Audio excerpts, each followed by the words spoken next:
dengan kaedah adat, katalah warna dia satu je, merah sampai hari ke-60, tamyiz tak ada, mesti adat anak sulung satu lahzah. Okey, kaedah bersalin anak kedua dia kena bercermat, bersalinnya mandi ada besar, wajib sembahyang, kena cermat lah dari situ, kena ambil cermat lah. Katalah memang jadi kes yang sama juga pada anak kedua, sampai hari ke-60 pun continuously ada darah nifas, maka dah selesai kes dia, dia tak perlu qada apa-apa, pasal dia telah bercermat memelihara keberangkalian untuk jadi istiadah pada turn anak yang kedua. Tapi kalau kata in case jadi dia berhenti somewhere sometime between the 60 hari kan, and the tarikh beranak 40 berhenti, itu tak ada, maka 40 adalah tarikh, adalah waktu nifas dia. Dan tarikh tu ingat elok-elok, pasal jadi kes ke depan kalau istiadah itu adalah angka yang akan dijadikan reference. 40. Kalau 40, kalau 50, berapa angka yang memang dia tak melampaui daripada angka 60 itu akan dijadikan reference untuk jika berlaku anak seterusnya melampaui daripada tempoh maksimum nifas, untuk di refer adat. Adat tu dah terpakai walaupun sekali.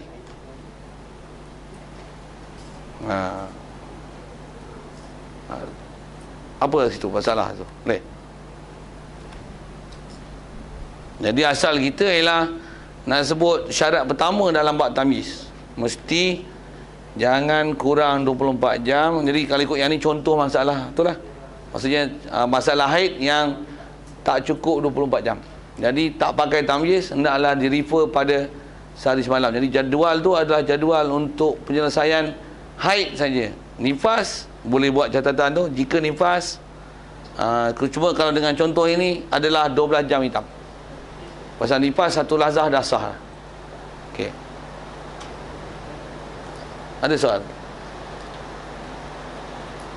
Baik, kalau tak ada maksudnya bagus, pasal boleh faham tu.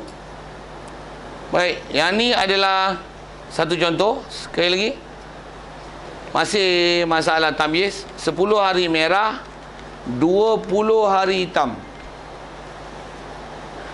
Mana haid? Haid mesti ada. Jangan tak ada haid pasal tak ada tamyiz. Mana tak ada. Haid mesti ada. Cuma mana haid? 10 hari merah, 10 hari hitam. Apa kaedah asal? Mesti ambil hitam. Masa hitam kuat. Boleh. Cukup tak hitam tu untuk dikira sebagai haid? Lebih pula dah. Untuk boleh tak pakai hitam? Untuk nak refer kat mana nak pakai haid dan nifas? Dia balik pada plan B. Tamyiz tak boleh pakai adat. Berapa adat dia? Tengok lah. Kalau dia tak pernah lagi haid hari semalam. Kalau dia pernah adat, bulan lepas berapa bulan lepas? 7. Bulan lepas berapa bulan lepas? 10. Bulan lepas berapa bulan lepas? Refer pada bulan yang terdekat dengan kes dia. Refer pada bulan yang terdekat dengan kes dia. Boleh? Ya. Yeah.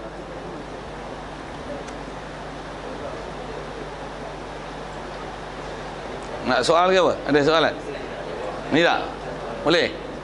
Refer kepada bulan yang terdekat dengan kes dia. Macam mana pun asal kita bicara tu, 10 merah tak pakai, hitam tak pakai. Pasal hitam merah mesti pakai hitam, tapi hitam sekarang dah lebih 15. Hitam pun tak pakai. Jadi haid yang akan dihukum, mana satu haid daripada tempoh yang keluar ni, kembali pada adat jika dah beradat. Jadi kalau kata biasanya bulan lepas 7, maka dia ialah 7 saja. Yang baki adalah istiadah. Ya, dikira daripada awal merah. Betul. Jadi kalau kata 7 adat yang tempat kita nak jadikan reference tu, yang bulan lepas, 7 daripada awal merah, itu adalah haid. Bukan 7 daripada 20 yang hitam. 7 daripada awal yang merah. Pasal hitam dan merah, kes ni tak boleh dipakai apa-apa ke warna. Pasal warna tidak boleh dijadikan sebagai indikator untuk menghukum dan menyelesaikan kes. Pasal dah tak cukup syarat. Term condition dia tak cukup. Okey. Allah SWT. Baik. Kalau boleh faham tu satu. Tak, saya bagi soalan cepu mas. Okey. Tapi tak sedia hadiah lah hari ni. Tak cadang pergi hadiah pun pasal ajar orang besar-besar kan. Kalau ajar budak sekolah, saya dah buat hadiah lalu ni. Okey, macam mana pun. Nak boleh tak selesai? Soalan saya ialah, berapa hari wanita ini akan tinggal sembahyang dalam kes ni? 30? Tak. Dia tak tinggal 30 hari. 15 lebih.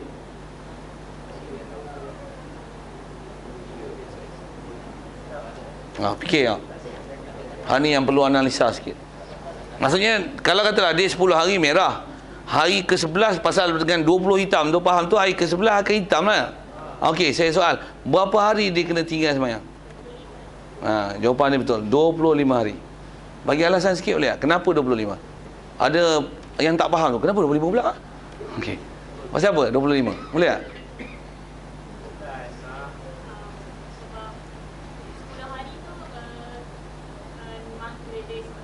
Okey.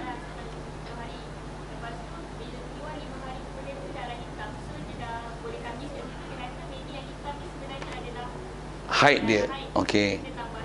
5. Okey.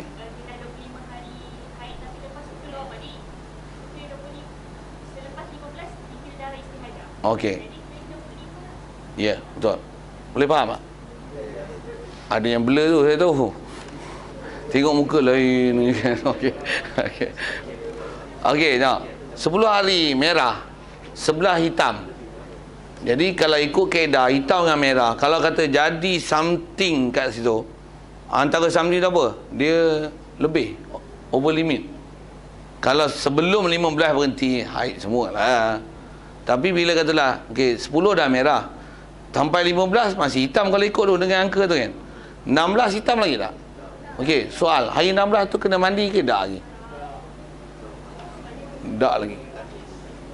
Hari ke-16 tu maksud saya 10 hari merah, 5 hari pertama hitam. Dua tu hari ke-6 hitam yang daripada 20 itu. Boleh faham saya punya bahasa tu kan? Jadi kalau dengan merah, dia ialah hari ke-16. Kalau dengan hitam, dia ialah hari ke-6 kan? Soal, adakah masa tu dia kena mandi dan ibadat? Tidak. Okey, kenapa? Kerana ada hitam dan merah. Kaedah hitam merah mesti nak pakai nanti adalah hitam. Jadi keberangkalian hitam tu nanti paling maksima adalah 15. Jadi 16 tu hari ke-16 dengan campur merah. Kalau dengan hari hitam tu hari ke-6 hitam itu, dia tak boleh mandi lagi pasal hitam baru 6 hari. Maksudnya in case dia berhenti hari ke-7, hari ke-8, hari ke-9, hari ke-10, even hari ke-15 pun masih hitam itu boleh dipakai dan hitam itu akan dihukum haid. Tetapi angka yang dah ada ialah 20. Maka jadi kalau dalam pelaksanaan dia 10 dah tak sembahyang, hitam dia kena tunggu 15 pasal kalau tak selagi tak lajak 15, hitam akan dipakai. Tapi tengok ternyata hari ke-26 pun masih hitam. Jadi merah tak pakai, hitam pun tak pakai. Betul? 26 tu dia kena sembahyang. Ternyata dia ialah istiadah pada hari itu. Jadi dia kena sembahyang. Dari segi nak calculate dia, mana haid? Dah selesai kan tadi. Tamyiz tak boleh pakai. Plan A tak boleh. Kena plan B. Bulan lepas selalu berapa? Bulan lepas selalu berapa? Bulan lepas berapa? 6. Yang lain adalah istiadah. Dan 6 daripada mula darah merah. Boleh? Apa tu? 10 merah tu kena solat ke? Yang kena qada tu bukan 10 merah. Yang kalau katalah adat dia 7, 3 merah yang ujung, kalau sebut dengan spek kan warna tu lah dan tarikh tu, tertib tu, 3 merah yang ujung dan 15 hitam yang awal. Yang tu yang kena qada. Jadi 7 yang pertama merah, kalau anda kata adat dia ialah 7, itu dah surely memang adalah hukum haid dia pasal refer kepada reference bulan lepas haid dia ialah 7. Kalau 7, 7. Kalau 8, 8. Kalau 10, 10. Tengok bulan lepas. Last month ni apa. Boleh? Okey, ada soalan?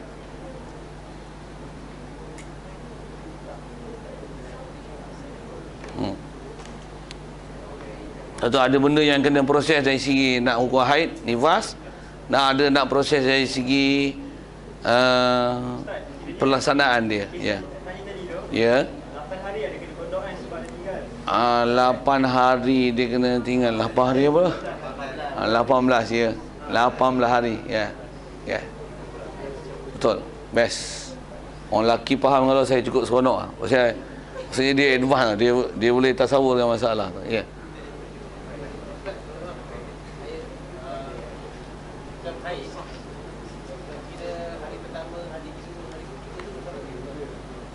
Hari pertama, yang kedua, ketiga tu macam mana tu? Okey. Hari keduanya bila? Oh, kalau umum kira hari tu next day lah. Tapi kalau kira dengan time, kalau 5, 24 jam lah. Baik. Jadi kalau hari ke-15, kalau kata 5 petang, maka 4.59 adalah the last time. The last second lah. Itu saat terakhir untuk kebolehan untuk dinamakan haid dia. Over pukul 5, maksudnya dah hukum istiadah. Kalau atas kira hari umum, the next day lah. Cuma atas kira time, memang dia akan kira time 24 hours untuk kira one day. Okey, main. Okey, best. Ada tempat saya ngajar ni, dia orang tak faham langsung. Pening, blur. Tapi tengok ni tak blur. Okey. Bagus. Baik, satu lagi masalah nak.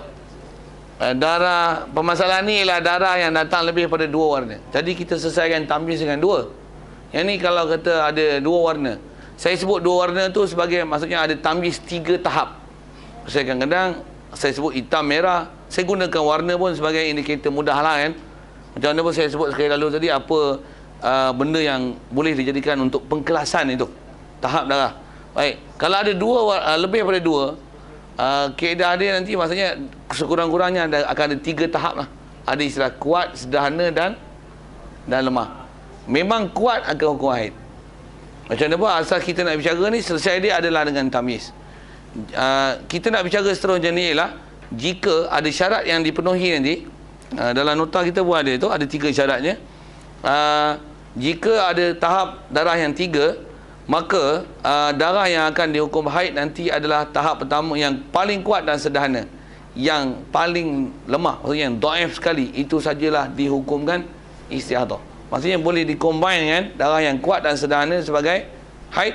Yang dhaif adalah sebagai istihadah jika ada syarat 3 ni. Penuhi syarat 3 ni, maka boleh dikompilekan yang kuat dan sederhana untuk dihukum haid. Baik. Tamyiz tahap 3 tahap bagaimana? Syarat impun 2 darah. Pertama, mestilah terdahulu yang kuat daripada lemah. Jadi kalau ada hitam, merah, kuning. Hitam, merah, kuning kan ikut tertib tu. Memang biasanya wanita dia akan keluar dengan macam ni lah kan. Dia akan makin light colour dia. Hitam, merah, kuning. Jadi kalau hitam, merah, kuning, katalah 6, 6, 6. 6, 12, 18. Tapi 6, 6, hitam, merah, kuning. Jadi 6, 6, 12 boleh dihukum haid. Dia takkan jadi 18. Kalau 6 yang awal memang mesti. Pasal apa? Pasal dia kuat, sangat kuat. Tapi hitam, merah, kuning. Hitam, merah boleh compile lah. 6, 6, ada hitam, ada merah. Jadi hitam dulu, lepas tu merah. Boleh campur. Tapi kalau merah, hitam, kuning, 6, 6, 6, memang yakin hitam saja. Pasal merahnya dah mendahului hitam. Jadi mana yang tak cukup terms and condition tu, disqualifiedkan dia. Disqualifiedkan yang sederhana. Yang paling kuat atau memang surely adalah haid. Okey. Boleh tangkap.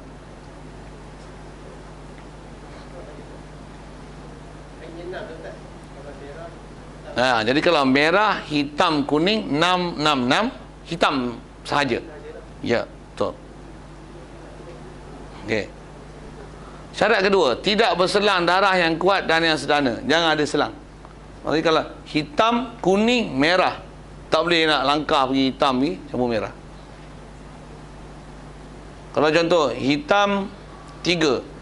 Kuning, 3. Merah, 3. Lepas tu kuning terus. Baik.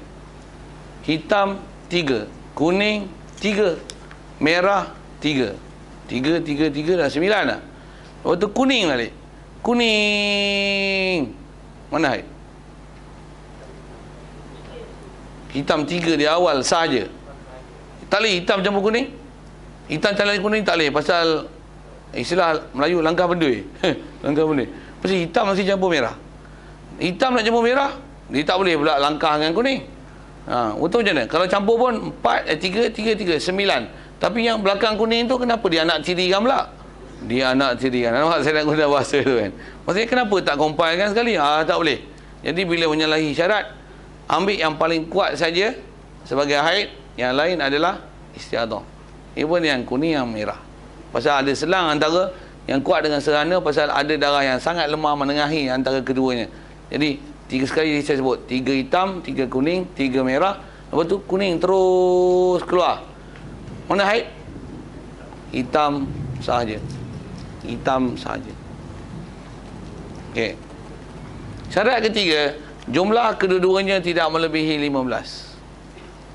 Jadi kalau 8 hitam, 8 merah, 8 kuning, memang cukup tertib tu kan. Hitam, merah, kuning. Tapi 8, 8 dah 16. 16 tak boleh. Mesti haidnya adalah hitam sahaja. Hitam saja. Jadi apa kita sebut syarat ni ialah syarat untuk compilekan dua darah yang kuat dan sederhana. Adakah kebarangkalian dia adalah haid di atas 3 syarat ni? Tanpa memenuhi terms condition ni, disqualified kan yang sederhana. Yang paling kuat adalah itu saja darah haid. Okay. Contoh, memang angka yang saya guna pun tu merah, hitam, kuning. 6, 6, 6. Mana haid? 6 hitam. Okey. Ada khilaf tu. Pasal apa tak boleh campur merah dengan hitam? Pasal merah dulu. Okey. Siap. Hitam 6, merah 6, kuning 6. 12. Okey, siap. Satu lagi. Hitam 6, kuning 3, merah 3, kuning terus. Jawab tadi kan. 6 mana? 6 hitam sahaja. Okey. Hitam 8, merah 8. Ada satu lagi tinggal. Okey. Selesai, habis. Okey, saya buat misal sebelum kaedah 2 tu. Congak aje. Tengok siapa cakap menyongak kan. Kalau dulu saya zaman sekolah rendah dulu, kalau dia ada pelajaran matematik congak kan, ada spelling, ada ejaan kan, ada memang ada period tu kan, belajar tu. Lagi cikgu sebut, okey, nak sebut congak tu, okey, ni congak matematik, ni congak haid, okey. Dengar, 4 hitam, 4 merah, 4 kuning. Saya nak tengok siapa masuk perangkap saya. 4 hitam, 4 merah, 4 kuning. Mana? 12. Dah kena perangkap saya nampak. Pasal apa? Tak lebih 15 semua. Tak payah kira tamyiz. Okey, boleh. Tu hati-hati jangan terlalu gairah menjawab tapi silap. Jumlah semua dulu. Ni kena congak ni. Okey. 5 merah, 5 hitam, 5 kuning. Kena lagi perangkap saya. Boom, meletup. 5 merah, 5 kuning. 5 merah saya sebut kan? 5 merah, 5 hitam. 5 merah, 5 hitam, 5 kuning. Mana? 15. Kena lagi booby trap. Boom, meletup. Kena lah. Okey. Ya ke? 6 merah, 6 kuning, hitam terus sambung. Istiadah. Boleh pakai hitam, boleh pakai merah, boleh pakai kuning. Luput syarat tamyiz. Formula plan B apa? Adat. Apa adat? Tanyalah dia. Bulan lepas apa hari? Jadi tak payahlah saya bagi huraian tu kan. Bulan lepas berapa? Dia tak ingat. Pening lah. Hak tu nanti kategori 5, 6, 7. Itu untuk 5, 6, 7. Pening lah. Alamak, tak biasa tanda pula. Bila haid lepas? 3 tahun dulu kata dia. Tak pernah peduli lah. Ingat dah menopause. Tak ada kes macam tu Pasal lepas mana umur 60 lah. Dia ingat umur 60 tu last lah period. Dah sekarang pun 68. Tengok main darah. Jadi macam ni. Allah dah lama lah tak peduli buat haid pun. Dia ingat dah menopause. Rupanya tak pause lagi. Masih play. Sikit saya guna bahasa pause and play. So sorry bahasa tu. Jadi macam mana nak buat? Hak tu istilahnya mutahayyirah nanti. Macam mana ni? Dia pun pening. Macam mana nak resolve dia punya masalah? Nanti tak? Dah ni dah tu. 24 jam? Tak. Tu lain. Pasal dia 24 jam ni kalau tak pernah haid. Ni dia pernah. Tapi dia lupa. Berapa? Dah lupa. Tak pernah peduli pun bab ni. Kalau saya selesaikan sekali lalu, darah pula duk keluar je. Apa kaedah dia? Kalau dia tak ingat apa-apa langsung, dia jadi macam unknowledge. Dah macam lost memory. Dalam bab itu. Pagi ke petang ke, dah lupa, tak pernah peduli langsung bab-bab haid ni. Apa akan jadi pada dia? Dia kena cermat.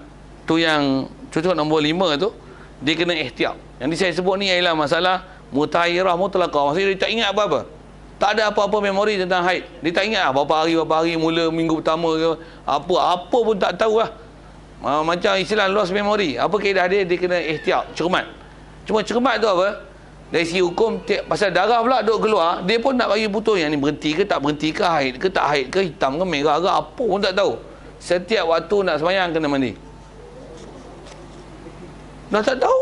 Darah boleh jadi berhenti, boleh jadi haid, boleh jadi suci, boleh jadi berhenti, boleh jadi baru datang. Mana tahu. Itu buat macam mana? Setiap waktu nak sembahyang kena mandi. Mandi apa? Mandi ada besok. Waktu sembahyang kena sembahyang. Puasa kena puasa. Suami tak boleh pakai. Pasal apa? Pasal boleh jadi masa darah, boleh jadi masa haid, boleh jadi masa nak berhenti, boleh jadi baru nak datang, boleh jadi suci, boleh jadi istiadah. Tu apa? Blur. Itu buat macam mana? Blur, hilangkan kebleran tu dengan cermat. Macam mana? Ada suami tak boleh kacau. Baca Quran nanti dulu, postpone dulu, KIV dulu, tunggu waktu dia berhenti esok, nak baca Quran. Pasal nak cermat dari si kata boleh jadi dia ialah waktu haid. Cermat dari tu. Tunggu sat. Jadi kalau ikut saya dah bagi satu contoh untuk mutahayyirah mutlaqah. Boleh. Okey. Kalau ikut dengan asalnya nak congak tu. Jadi asalnya kalau color yang mana-mana yang tak boleh tamyiz, kembali yang pada adat. Kalau boleh ingat adat, yang saya saja lajak sikit, kalau adat apa pun tak ingat, maka dia kena cermat. Jadi tak kembali pada adat. Dia ada plan. Bukan C ni, D. C kalau dia kali pertama haid sehari semalam. Yang ni tak ada C lah, pasal dia bukan kali pertama. Dia pernah haid tapi dah lost memory. Tak ingat lah apa-apa lah. Dia plan D. Apa? Cermat. Ihtiyat.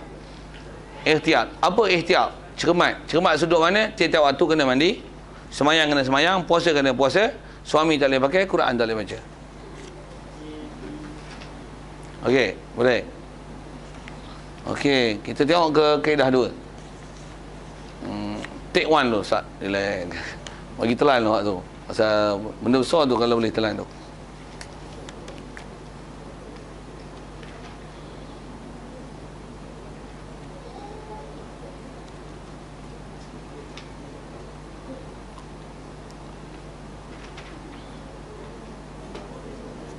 Sikit sebelum kaedah 2 ni, ada satu soalan. Kalau seorang wanita dia mandi wajib waktu pagi, kemudian faham tu untuk solat subuh, kemudian masa zuhur ada kuning. Lepas tu dia tak solat lah masa zuhur tu sebab masih ada darah. Kemudian hingga sampai asar. Lepas tu suci pula. Tapi dia tak mandi lagi sebab ragu-ragu. Dia tunggu dulu. Tunggu waktu asar tu kot. Waktu asar tu tak mandi lagi. Tunggu dulu. Pasal boleh jadi lagi darah keluar pula kan. Macam tu. Kemudian mandi wajib masa maghrib. Baru mandi. Macam mana ni? Boleh ke? Mohon pencerahan. Jadi faham tu darah sebelum ni ada keluar lah kan. Jadi maksudnya dia dalam kes nak menentukan darah tu berhenti ataupun tidak. Macam mana nak selesai ni? Okey. Memang bab ni kena faham sungguh, khususnya pada orang perempuan lah. Pasal ada orang perempuan yang memang dia berhenti, ada yang berhenti on the spot, berhenti habis. Ada yang dia tak berhenti tu, dia istilah orang tua dulu panggil apa? Berhenti beseng. Tak tahu. Bahasa utara ni bahasa Ulu Perak dengan bahasa Kelantan. Beseng. Payah juga sebut. Maksudnya keluar, dia lambat lah kan, nak tunggu keputusan boleh berhenti tu. Jadi kaedah katalah tanda ada, warna makin makin cerah, kapasiti darah makin sikit. Jadi kaedah dia celup lah. Jadi kalau dengan contoh ni, pagi dah mandi dah, pasal celup-celup waktu subuh tengok tak ada. Mandi dah sembahyang subuh. Tengok Zuhur, berasa ada pula. Kalau air ni rasa ni, celup-celup ada. Jadi tak sembahyang lagi lah Zuhur. Macam mana pun yang dah mandi tadi macam mana? Dah hukum cancel lah tu. Maksudnya ternyata bahawasanya belum berhenti lagi. Okey, dia pun katalah darah masih ada, celup waktu Zuhur tu, katalah pukul 3 pun masih ada sikit-sikit lagi. Celup masih ada, tak sembahyang lagi lah. Kalau dah celup tak ada, walaupun katalah awal Zuhur ada, tapi pukul 3, pukul 4, celup tak ada, celup tak ada, celup tak ada. Berapa selang masa celup tu, itu pun di atas kebiasaan lah. Tengok keberangkalian boleh berhenti tu. Di atas perempuan yang boleh rasakan berhenti atau tidak, you kena recognize yourself lah kan. Sikit dengan bahasa itu, pasal memang tak ada istilah PK bila-bila berapa selang masa. Sela kelas tu, sela kelas bahasa matematik sikit, selang kelas tu baru boleh dapat kelas angkerap dia. Sikit guna bahasa matematik. Ada orang tak faham angkerap, saya menyambil dia, merentasikan matematik ke dalam bab haid. Okey, apa cerita ni? Jadi sorry buat susah kepala dia bang. Saya ni bila dia lajak tu, dia keluar istilah tu, sorry dia ingat balik alam punya pelajaran lah. Jadi nak kaedah kalau saya sebut Zuhur ni pukul 4, celup-celup tak ada, mandi sembahyang. Katalah celup-celup tak ada, tengok rasa nak maghrib tu, tengok rasa lain, semacam tengok ada pula. Ada pula, maksudnya yang mandi tadi tu dah tak pakai lah mandi tu, maksudnya masih belum berhenti lah.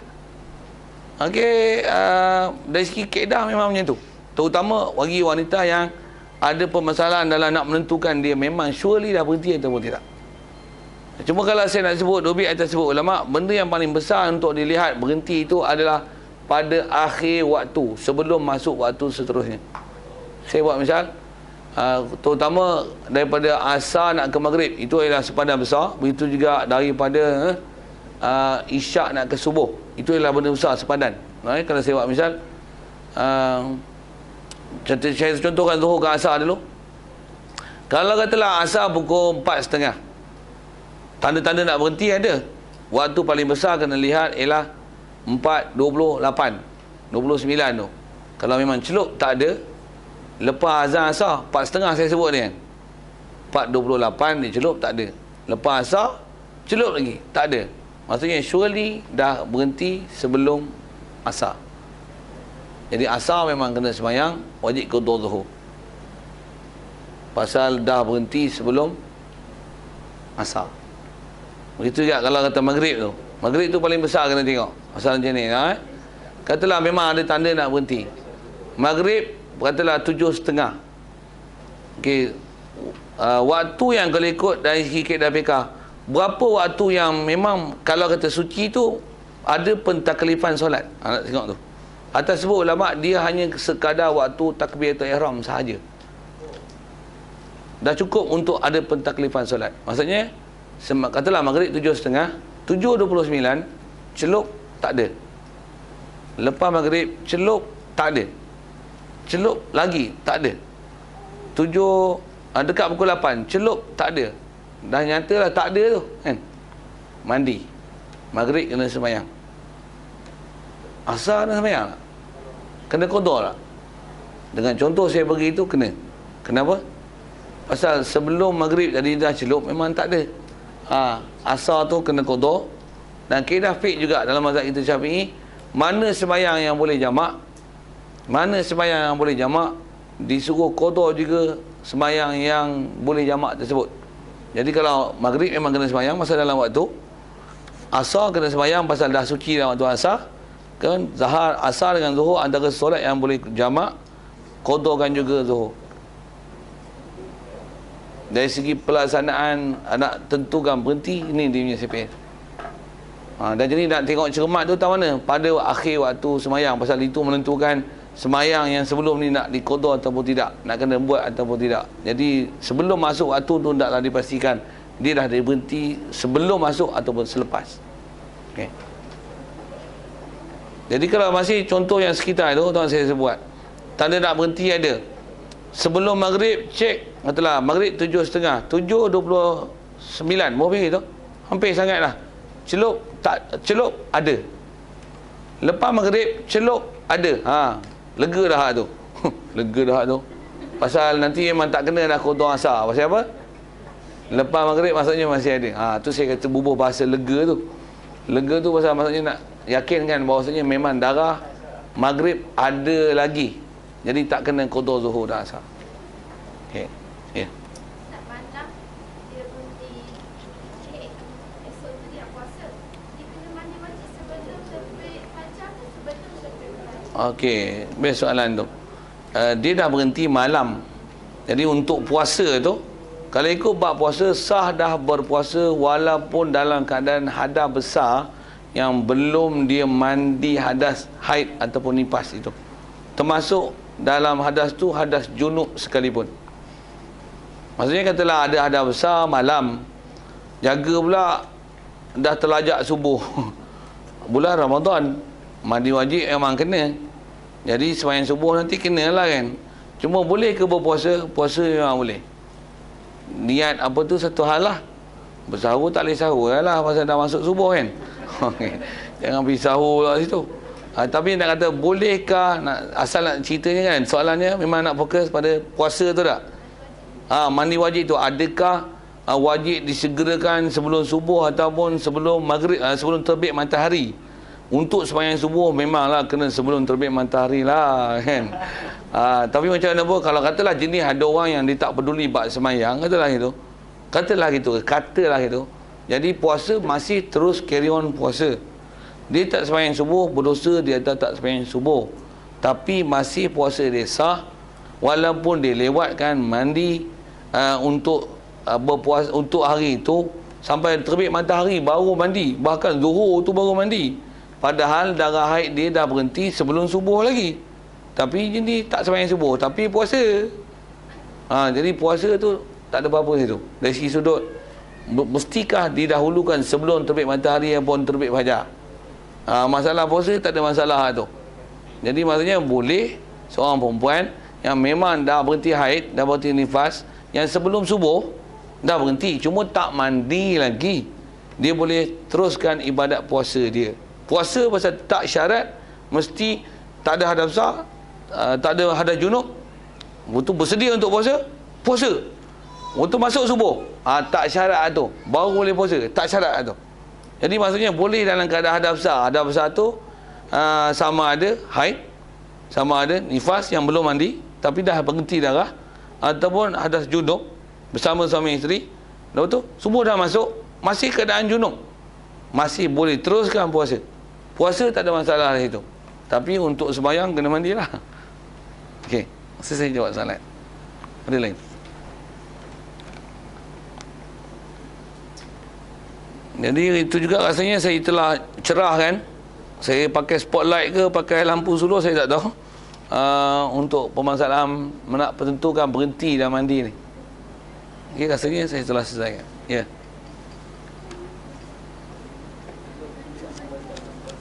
Kuat sikit. Celup yang tak batalkan puasa. Itu bab membatalkan puasa sikit. Soalannya ialah masalah celup tu. Okey.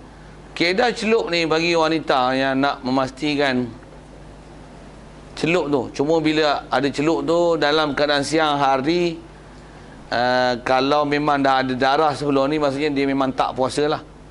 Okay. Macam mana pun nak sebut macam ni, kalau wanita yang istilahnya istihadah dalam masa puasa, kalau andai kata dia kena sumbat, kalau sumbat itu memang tak boleh buat pada dia pasal menyakitkan dengan isu tadi, dia kena cuci, cawat je lah. Dan kalau dia celup masuk, istilahnya memasuk sesuatu dalam rongga, dia membatalkan puasa. Dan memang dalam bab puasa, kalau wanita yang kandai kata jika disumbat pun, dia boleh sumbat dalam keadaan biasa kalau bulan Ramadan, tapi bulan Ramadan dia kena tinggalkan sumbat, kerana menyumbat akan menyebabkan batalnya puasa.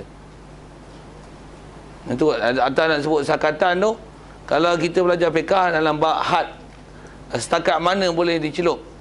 Kaedah kalau kita belajar dalam bab mandi hadas besar, dalam bab anggota zohir, khususnya bagi wanita, kalau ketika mandi hadas besar, mereka wajib duduk, bertinggung dan meneran.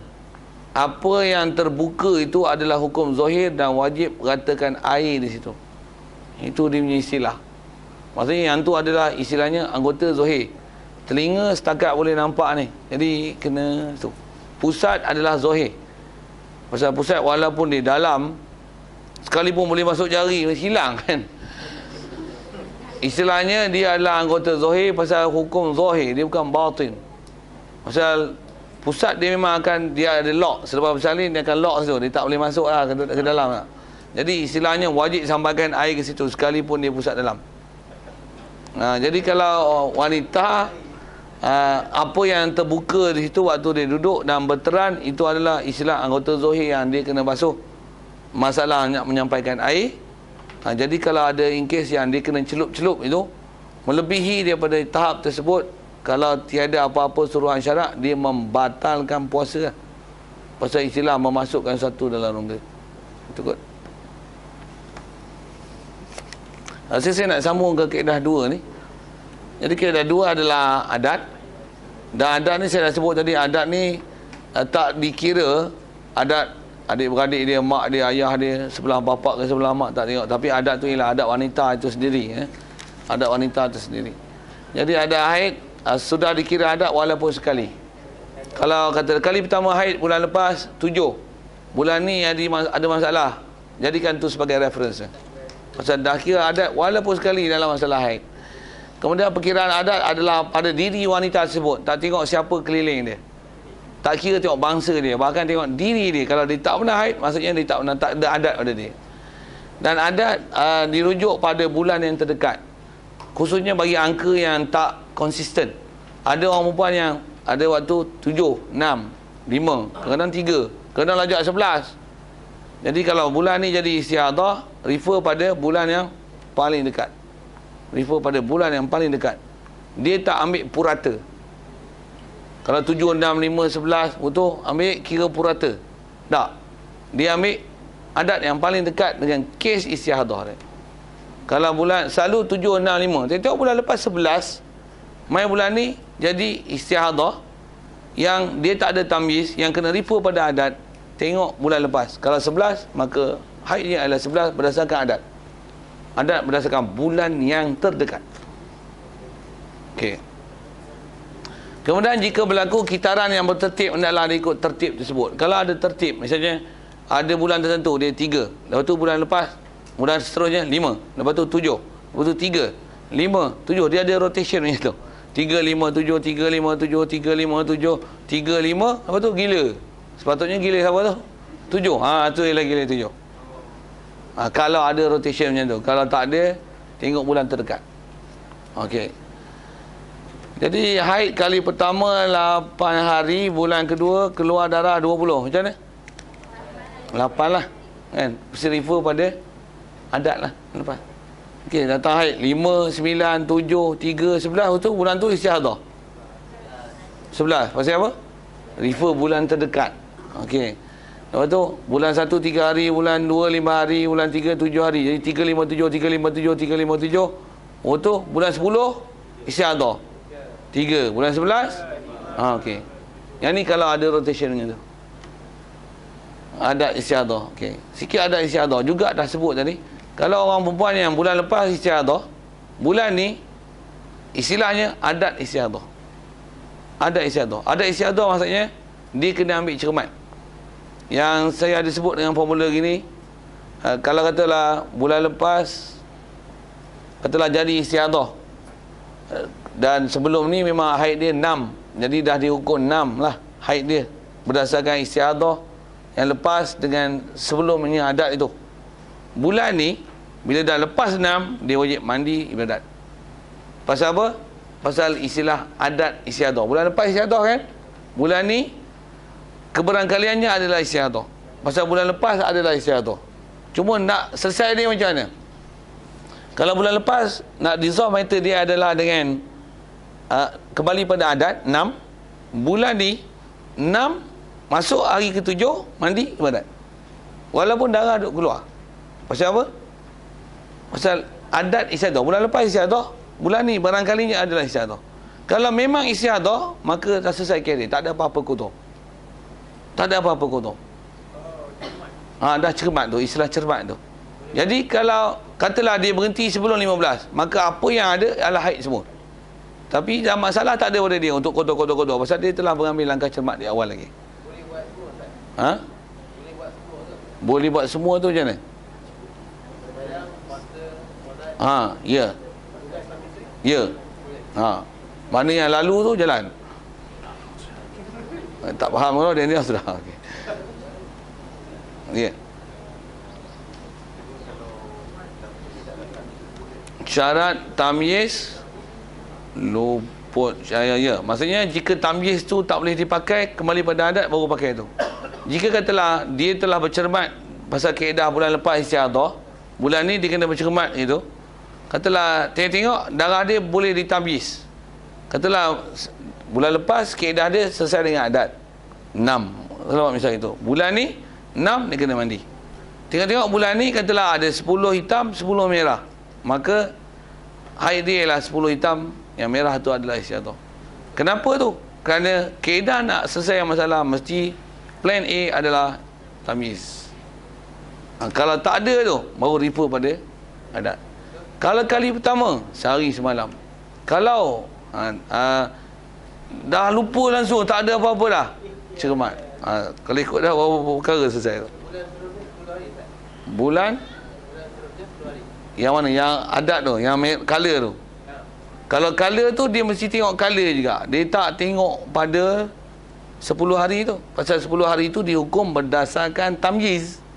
Jadi kalau dia selesaikan pada kes istiadah yang lepas berdasarkan tamyiz, bulan ni kalau untuk istilah cermat dia, dia tak boleh selesaikan dengan kes adat. Dia mesti dengan tamyiz. Maksud saya macam ni? Katalah bulan lepas jadi istiadah 10 hitam, 10 merah. Jadi memang haid dia ialah 10 hitam. Okey? Bulan ni katalah tengok hitam dulu. Kebuh pergilah 5. Tengok 6 merah. Merah aja tamyiz. Cermat dah. 6 mandi semayang. Pasal apa? Dah tamyiz. Memang lah nanti darah dia kalau ikut, kalau berhenti sebelum 15 boleh jadi semuanya adalah haid kan. Tapi pasal dah bulan lepas adalah istiadah, cermat dah awal lagi. Ada beza je darah yang ni kuat ni lemah. Yang ni sekarang dah bertukar ke lemah, mandi semayang.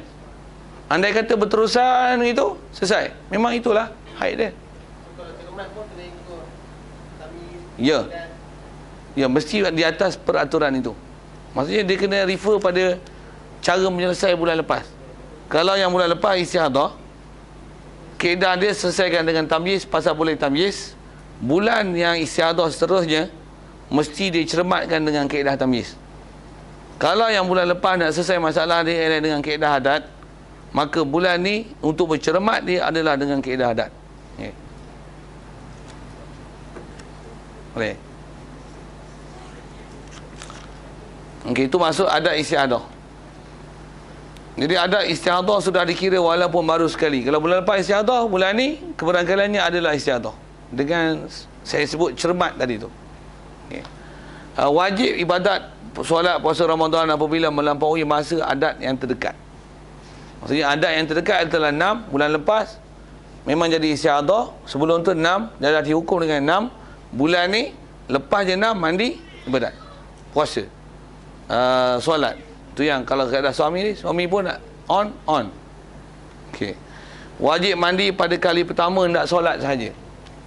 Jadi kalau kata bulan lepas istiadah, refer dia 6, bulan ni 6 nak masuk ke 7 tu mandi. Dan mandi hadas besar yang wajib ialah hari pertama tu lah. Kali tu je. Yang lain tak perlu mandi lah, pasal boleh jadinya adalah hukum suci. Okay. Pasal mandi yang pertama tu yang wajib, yang lain adalah tak wajib. Seandainya darah berhenti sebelum 15 hari, kalau kata darah tu berhenti sebelum 15, ternyatalah semua darah tersebut adalah haid, jadi tak dikira puasa yang telah dikerjakan dalam tempoh tersebut. Jadi kalau kata bulan lepas istihadah, refer dia 6, bulan ni 6 dia mandi ibadat, dia tengok 10 hari berhenti, maka 10 lah adalah haid dia. Pasal ternyata 10 lah tak lajak. Itu yang dia dah semayang tak kira. Kalau puasa pun, puasa tak kira kerana ternyata dalam tempoh tersebut adalah hukum haid. Okey. Bulan seterusnya. Okey. Ya. Ya, bulan ketiga tu dia kena tengok bulan lepas. Jadi kalau kata kita buat misalnya, masa kita andai ni, bulan ni istihadah, kena nipu bulan lepas. Bulan ke depan dia kena cermat. Katalah bulan ke depan yang dia cermat tu, tengok ternyata haid dia ialah 10. Jadi maksudnya dia bukan istihadah. Bulan seterusnya